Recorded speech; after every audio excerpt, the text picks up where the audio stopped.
there are some things that aren't on the ballot that I would like to vote for. This is Mark Bamuti Joseph, an artist and curator with the Yerba Buena Center for the Arts in San Francisco. He spoke at a summit right before the 2018 midterm elections. I would like to vote for Black beauty as an aspirational standard. I would like to vote for Black health as a civic priority and for Black life as something that matters. Yeah. I would like to vote for the feeling that I get when I hear Roberta Flack and Donny Hathaway sing The Closer I Get to You. The closer I get to you. That to me would be a hell of a democracy. The title of this summit was Reimagining Political Power. A lot of people there were frustrated with the institutional political process. They looked for hope elsewhere. And though no one talked about Foucault, you could draw a straight line from his ideas to the political role that Joseph sees for cultural spaces like his. We begin with the premise that culture precedes policy, that we're here to generate culture so that the most number of people feel the most kinds of agency because they're inspired by a place like this. It's not hard for people in social justice spaces today to see what culture has to do with power. It's been almost 50 years since the slogan, "The personal is political," was coined.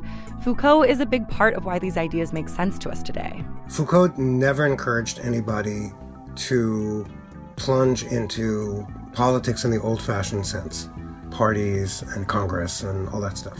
This is Bruce Robbins from Columbia University. The single most famous thing that he said is that in political theory, we still haven't cut off the king's head. We still think of power, in other words, as a pyramid. And if you can have an impact at the top of the pyramid, it's going to make a difference. But today that might not be so true. For a lot of people now, the king's head is off, meaning elected officials are seen as only as powerful as the system that props them up, a system we're all a part of. Foucault gave a lot of people concerned with a lot of different issues the sense that they could and should do something exactly where they are. And this is, the funny thing about his concept of power, that it's kind of everywhere. It is everywhere. It's not somewhere way up there. And people have taken this to mean a lot of different things. You can fight power, for example, on your Facebook feed. So I may be going on a little bit of a rant, which is something I don't normally do.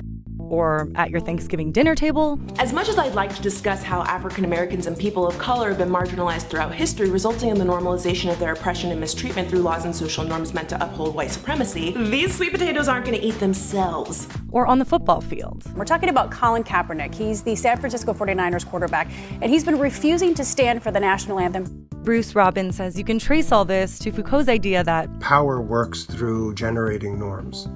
And that, I think, has really gotten into a common sense.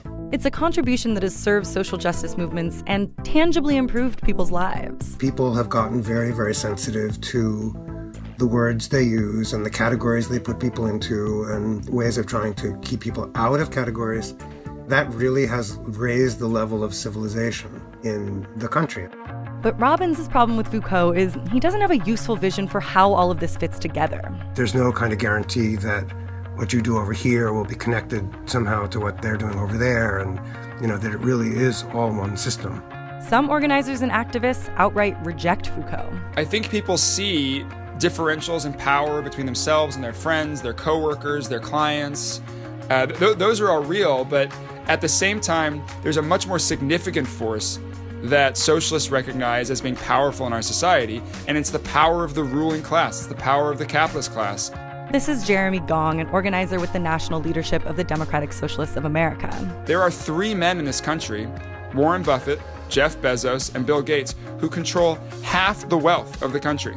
For Gong, you can only challenge that kind of power with a mass movement of the working class. If they can get together, overcome their differences across race and gender lines and other divisions, they can create a movement that's powerful enough to transform our society. And that means joining organizations, taking part in politics, organizing your workplace.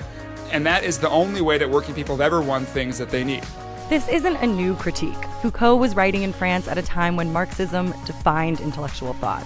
Even though Foucault saw himself as adding to, not against Marxism, many in the workers' movement saw his ideas as undermining or distracting from the cause. Kind of like Jeremy Gong does today. I thought we were an autonomous collective. You're fooling yourself. We're living in a dictatorship. For Philosophy Talk, I'm Liza Veal.